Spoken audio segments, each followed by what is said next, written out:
On behalf of the African Development Bank, let me welcome you all to the 10th anniversary of the African financial markets and the 7th annual workshop in the series for the African Financial Markets Initiative.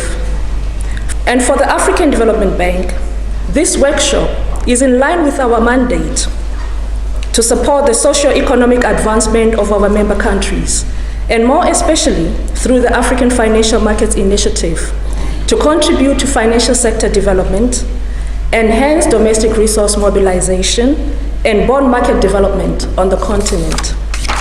And I must say, since its inception in 2008, the African Financial Markets Initiative has indeed contributed to the improvement of Africa's bond markets. It has instituted programs and initiatives which have enhanced the availability and transparency of African fixed income data, expanded the funding options available to corporates and governments, and attracted capital from domestic and international sources into African bond markets. The discussions and takeaways from this particular workshop will contribute to the build-up of strategic interventions to encourage financing of local currency markets in Africa, an agenda very well supported by the African Development Bank. Also on behalf of the bank, AFMI, I welcome you to the 7th annual AFMI, African Financial Markets Initiative AFMI workshop, a bank flagship initiative that takes a leading role in the development of Africa's local currency bond market. This edition actually marks the 10th anniversary of the initiative. At the bank, we envision a financial sector that is vibrant, innovative, robust, and competitive both nationally and regionally. Likewise, Africa's financial system should be able to mobilize enough domestic and foreign savings to meet the investment needs of Africa's structural transformation and growth. Through our financial development policy and strategy, we aim at increasing access to finance, deepening Africa's financial institutions and markets at country and regional level, while supporting financial stability. This strategy is articulated around two pillars. The first one is to increase access to financial services for the underserved, and the second is to broaden and deepen Africa's financial systems. I'm particularly excited this month that the African Development Bank approached us at the Bank of Zambia to co-host this 7th edition of this conference. As you heard, this is the 10th anniversary of AFMI. I must, in this respect, actually acknowledge and commend ADB for including Zambia in the listing that was done. Now, I think there are 8 countries which are in that index which he referred to, and Zambia is one of them. So we are very grateful for that gesture. Ladies and gentlemen, allow me therefore to welcome you to Livingstone, join the host and His Worship the Mayor, coming here to the tourist capital here in Livingstone, and also to this particular conference. For those colleagues who will come from far and wide, I joined the country manager of the ADB in enticing you to spend some time to see what Livingstone has to offer. The theme for this year's workshop, enhancing transparency in African bond market, is particularly important given the role the bond markets continue to play in domestic resource mobilization for sovereigns and corporates in African economies. Transparency is important as it facilitates timely availability of necessary market information needed by investors to make better informed decisions. So we welcome the initiative that the African Development through AFMI is taking to issue bonds in our local currencies. That's a very welcome development indeed. It is my honor and privilege to welcome you to the 2018 workshop of the African Financial Markets Initiative of the African Development Bank. Let me also take this opportunity to congratulate the African Development Bank on the successful launch of the first of its kind exchange traded fund, the African Domestic Bond Fund, ADBF. I think that's a milestone, and you deserve congratulations. The ADBF, ladies and gentlemen, this conference comes at a vital moment as discussions around the issue of financing for African economies are going on globally, given the growing dynamism in funding sources for African governments and corporates. It also comes at an important point in the transition of African economies and is a welcome contribution to opportunities in Africa's capital markets to mitigate perceived and real risks. Over the last 5 years, African corporates raising funding through the international bond market have been dominated by companies in the financial sector, which accounted for up to 55% of the total non-local currency debt volume. Funding accessibility to companies in other sectors, notably agriculture, consumer goods, health, education, and others, will contribute to economic growth and improve employment in African countries. How those pieces come together. We'll pick up the theme after coffee again, also a similar topic, but for this panel we've got the stock exchanges present and the African Development Bank and AFMI, so very distinguished people to put together. We'll also, the panel will be mostly introductions and then quite free-flowing with questions, and we'll really encourage you to participate from the floor. So if you find something you don't agree with, you've got a question you want to ask, let's debate it. I know in the room we've got some stockbrokers and institutional investors. Philip Chitalu from the regulators panel joined us. Bank of Zambia is here, and I'm sure we've got central bank representatives from all over the continent, so let's make this quite participative session. Let's start first of all maybe with some quick introductions. You could just say, each of you could say your name and what, give a quick introduction to yourself. I'm Patrick Timber. I'm the Director for Financial Sector Management at MEFMI. MEFMI is a regional capacity building institute working with around 14 sub-Saharan African countries. So we work with regulators and we try to deal with emerging challenges, but also try to leverage any emerging opportunities. I'm the guy behind the podium, the guy you can't see, right? We'll see if we can get this moved. Yes, so we need to make sure that people that are invisible are presented. This is a panel about transparency and visibility, so having a lecture. So we're going to try and move the laptop. Anyway, my name is Stefan Alatambi. I'm Director for Financial Sector Development Department at the FDB. We were created 4 years ago, and we basically, so that you understand what we do, we lend. This is good.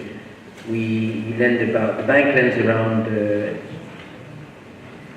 $8.5 billion per year to the continent. Now it'll be loans and technical assistance, it'll be to the private sector, the public sector. Around 30% of that, 35% of it is in private sector. We do about 40% of the lending to the private sector, and we do about 20% of the overall lending to the institutions. So we are relatively significant for the bank. And we are trying to help, the capital markets part of our work is not the biggest part, but we definitely want to make sure that it does become, it is a work that is of a different nature than what is usually the lending business. So we obviously look to very much work with yourselves here to make it even more a reality. The more amount that would be additional to just the list, just making sure that the price is provided to the stock exchange, and it could be automated. Let me pass it across first to Silas. We're going to wrap up in a couple of minutes. We're starting to bring our timetable back, and we'll continue further after the coffee break with similar sort of topics. But let me hand it back to Silas to talk about some of these impacts, how they're coming together in Zambia, and particularly the sort of exciting partnerships you're able to build in Zambia and how that's going. Thanks, Tom.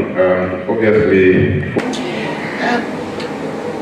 I think that where we're heading is a space where we're going to be seeing more retailers getting into the bond market. They're doing it on a mobile. Kenya has gone there already.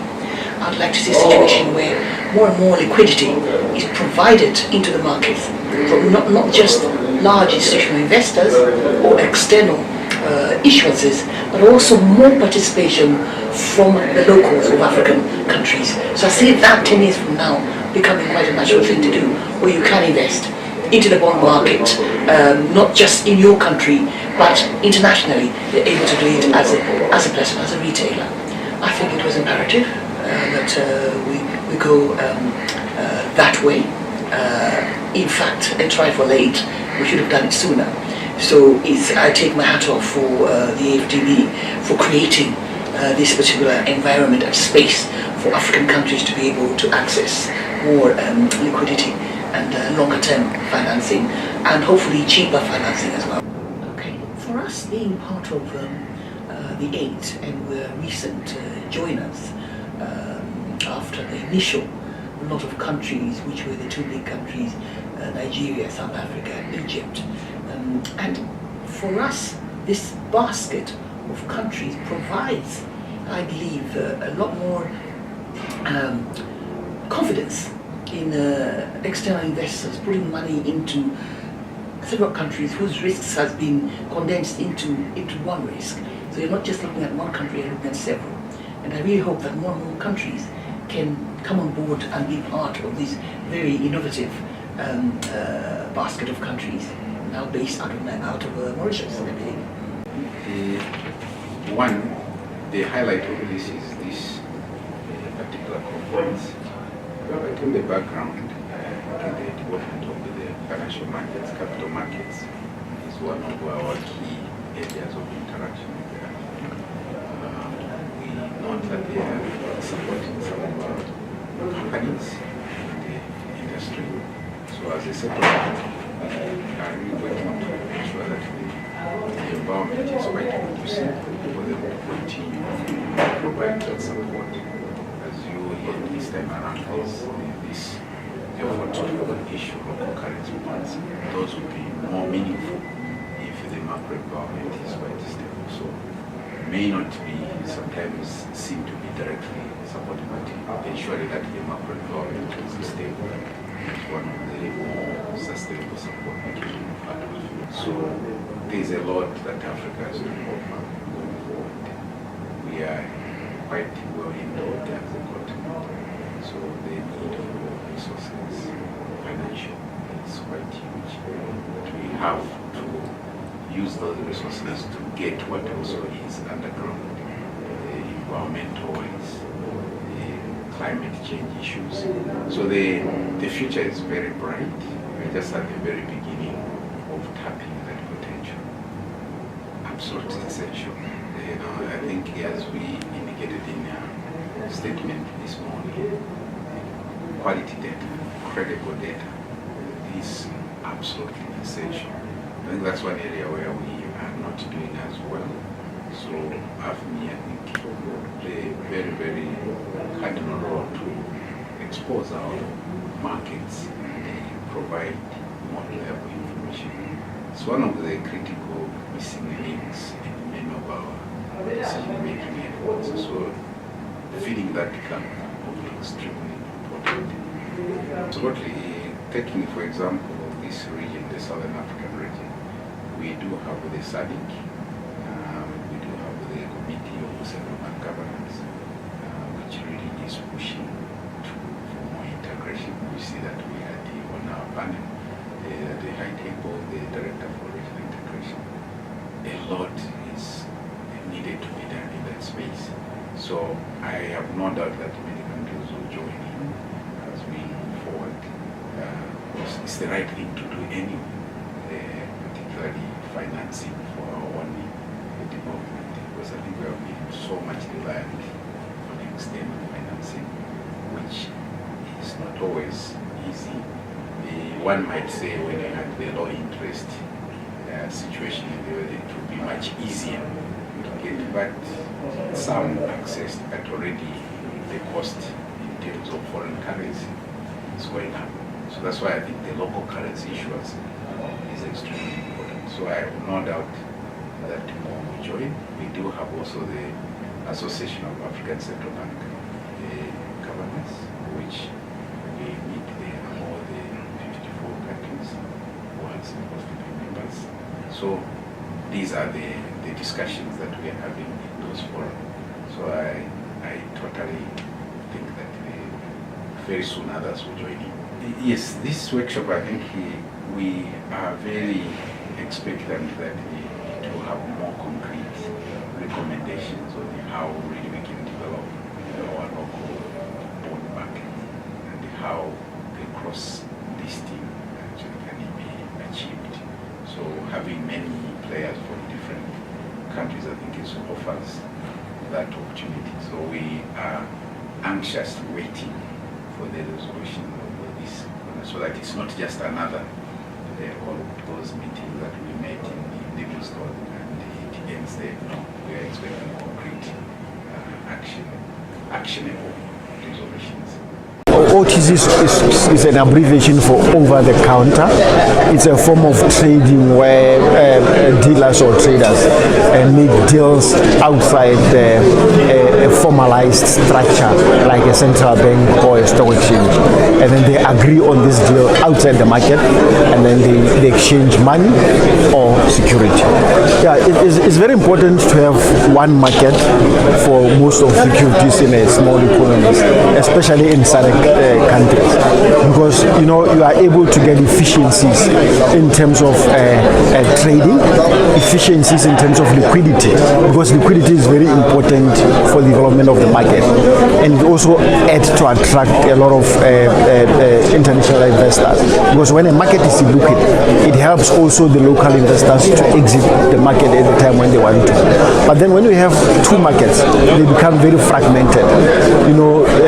Information becomes very opaque and asymmetric. So it becomes a very complicated process to develop a market given those circumstances. I think the ultimate goal is to get a much more developed market in Botswana and also in SADC countries, because there's just huge potential that this market can actually achieve when they develop for their economies and for their population, because and also for the general financial inclusion in Africa, which is a huge problem. Yeah, I think the constraints of the OTC market is such that information doesn't flow to the market, and all the market works better because of the information flow. And therefore, when you have a predominantly OTC market, yes, of course, it's developed, is good for the development of the general market, but as the market developed to an upper level, you need part of that OTC market to go to a centralized location, which are stock exchanges. And that level shows you clearly that we're able to get proper structures into place to be able to develop a much more liquid bond market. That is why we belong to the 8th market. Zambia is one of them now, simply because they had the structure right, but I think now they are doing the reverse, which will be detrimental to them. I think it's a two-way beneficial relationship, because we are able to benefit from them, especially even in terms of publicity, also in terms of credibility. But also I think they are benefiting from us, because they are able to use us as an example for development of the bond market. How effective? A good question. I'd say it's been relatively effective. I'd like it to have been more effective. I would have loved to have seen already several bond markets much more developed and much more relevant, domestic bond markets relevant to the local economies. But one has to be content with what one can achieve over a 10-period time span, knowing that we were starting from a very low base, in the sense that we had at the time maybe 3 or 4 markets that were relatively sophisticated, of which of course South Africa stuck out like a sore thumb, whereas the others were very far behind. And since then we've achieved quite a lot. In particular, I'd say, first of all, we've created the website, which has of course all the information of domestic bond markets, which is from a knowledge perspective is extremely relevant. And that through that creation of that website, we've had all this ranking of local bond markets that has allowed us now to reach the point of creating a bond fund that actually we invest into, of 8 representing 8 domestic bond markets. So that is quite an achievement. Crucial. It's crucial because it brings all the relevance and the credibility to the exercise. of course increases the transparency, and it helps the information exchange and the understanding of our local bond markets. So that's actually one of the very important parts of the AFMI, which has been all this data collection. And we thank again the central bank liaison officers for all their support. I think we have 46 liaison officers on the ground. So it's been extremely relevant, and they have been the ones who've made this a reality. I'd say that what has come out from this conference up to now, clearly there's a need for a strong political will. Clearly governments need to realize that part of their funding the economy should be through domestic resource mobilization, of which the bond markets can be a very strong player. It's a very strong weapon. It's proof of trust between the government and the citizens. And we believe that it's one of the ways of our different countries also affirming their independence, if I may say, of financial management. Of course, they need to be supported in the way they do their financial management, but the way that they build their trust relationship, the way they manage inflation, the way their currency moves, will also help develop the bond markets in such a manner that it'll be relevant to, of course, the investors, as well as, of course, the government and the corporate world. Because the goal of all this is to make sure that you have prices that are given on different parts of the yield curve, which will enable people to then realize that they can borrow at certain levels, because they see the government regularly borrowing at those levels, and they can then achieve their financing programs without necessarily having either recourse to family funds or foreign money, which sometimes is very difficult to come by. Well, as I mentioned earlier today, at the end of the day, there's two very important parts of the life of a bond itself. There's the primary dealers and then the secondary market. It's like when you buy a car.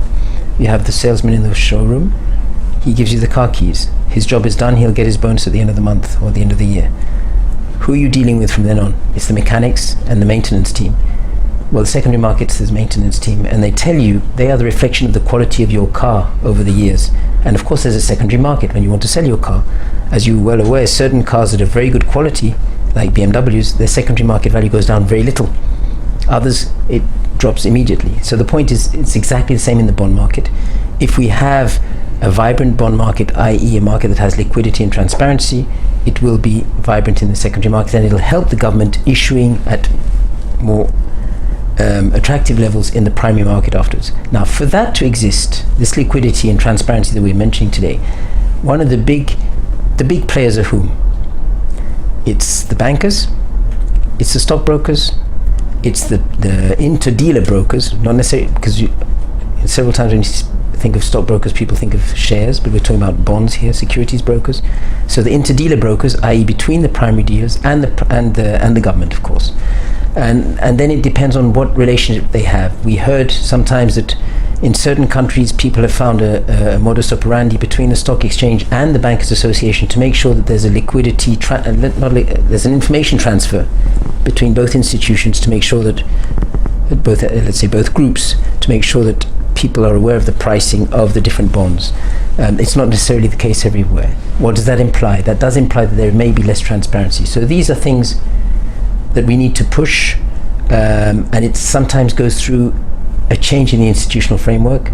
Nigeria is a case in point where there was an effort made, an effort from both the government and the market to join hands and create the FMDQ, which has become basically the leading institution to provide the secondary market prices for the market.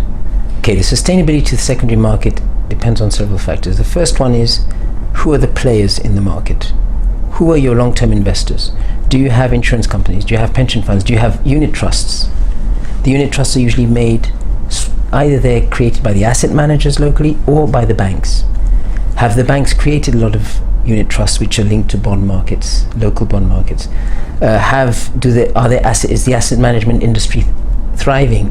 The asset management industry will usually be thriving if there's a regulatory framework that allows it to thrive, and that pension funds are very much, privately driven to a certain extent. Sometimes it might be the National Security Savings, Social Security Savings Fund that also is involved. But anyway, this basically you need, for this to be a reality, you need these different players to be able to interact and obviously that there is supply of the different types of instruments that they're looking for through the bond vehicle, the instrument itself. Sometimes they're financial, sometimes they're technical. The market systems are crucial because what does it imply?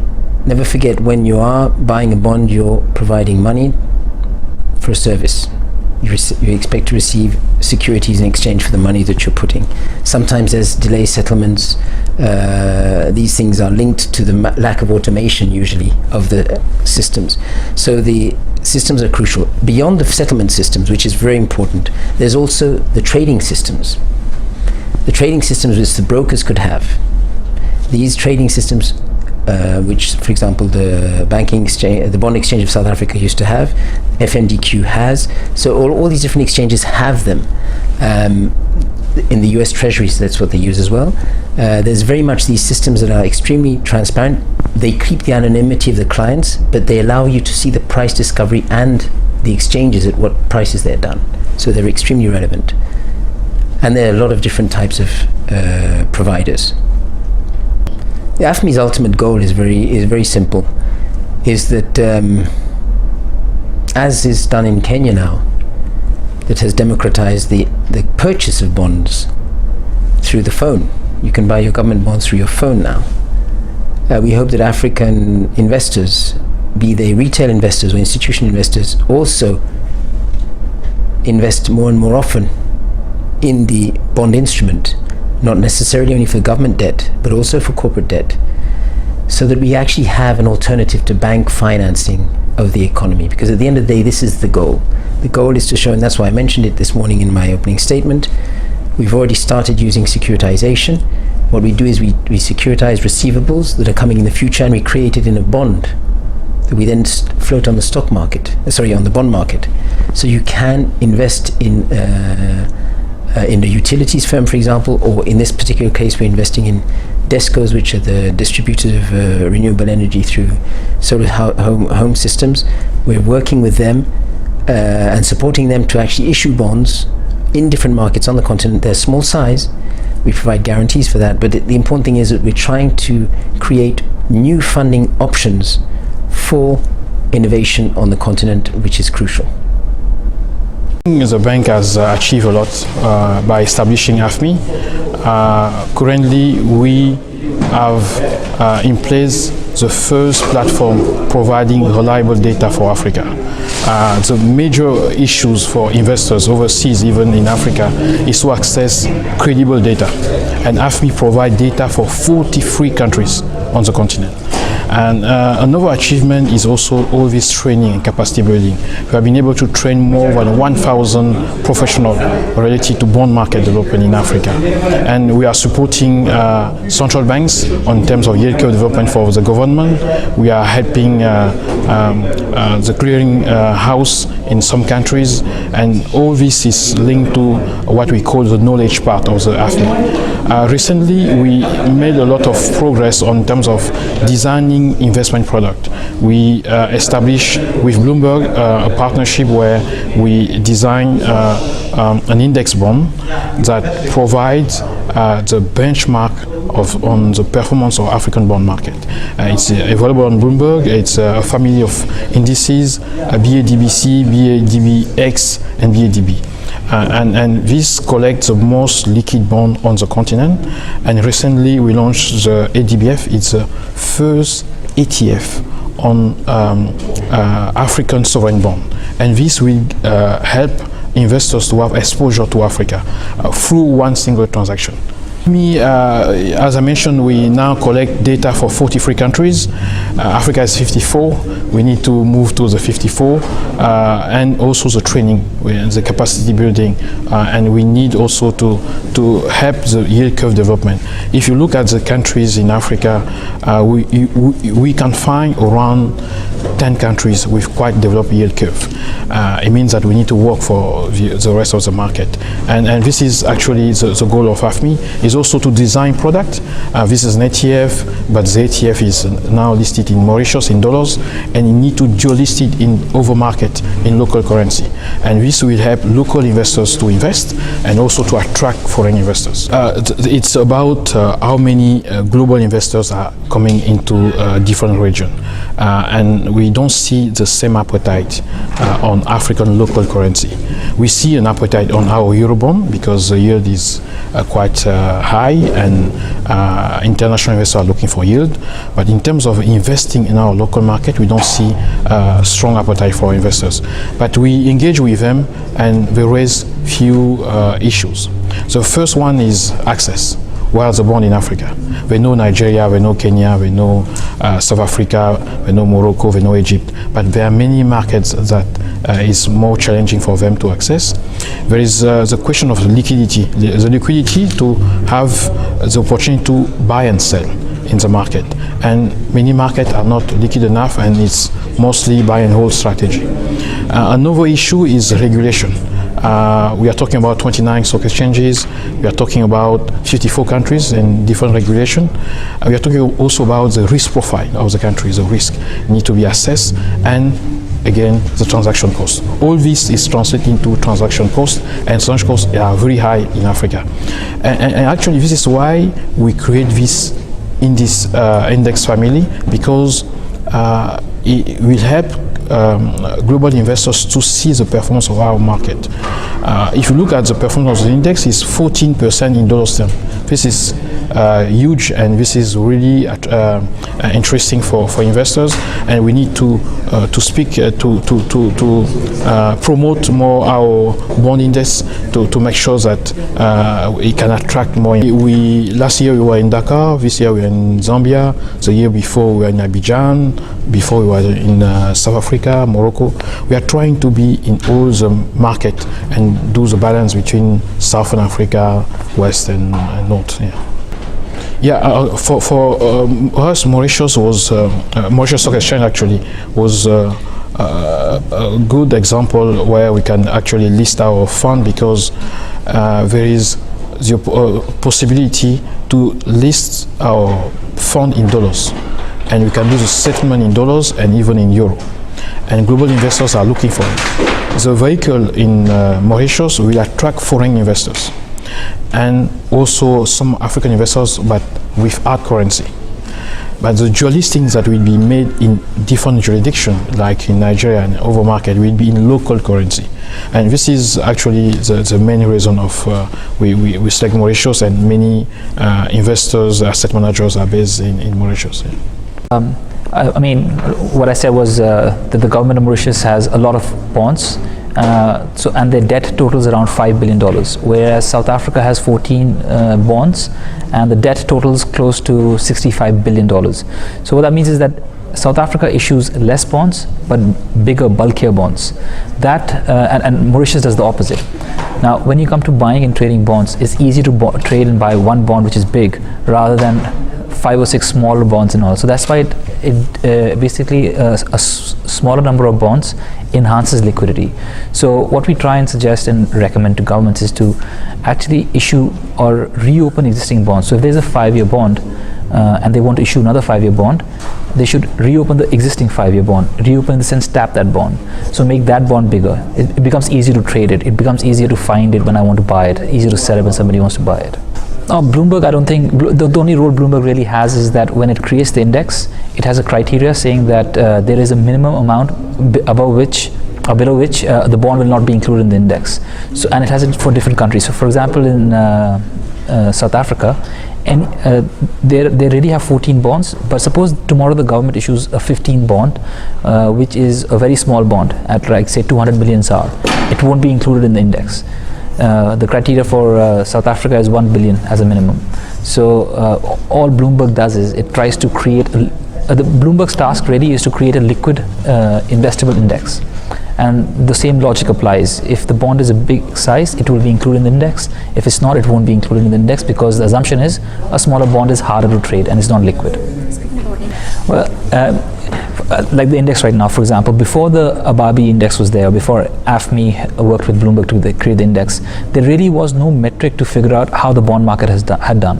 For example, people would ask us, how is the Kenyan bond market done, or the Nigerian bond market? We didn't really know, because we saw one bond, but we didn't see the total returns. Like a stock market index, you know how the stock market is done. The S&P 500 is up 8%, 9%. There really wasn't an index like that for the bond market in Africa. So this initiative has been able to help us quantify performance, be able to measure performance, see how it translates with other asset classes, and basically bring the African local currency market at par with other asset classes which have an index. So it's comparable, it's quantifiable, it's understandable, it's transparent, which is very important for investors to invest in the market. We just launched a month and a half back with $16 million. Like I said, the African Development Bank has committed $25 million, subject to being 25% of the fund. But more than that, they're an anchor investor and sponsor of the fund, which is a very big value add.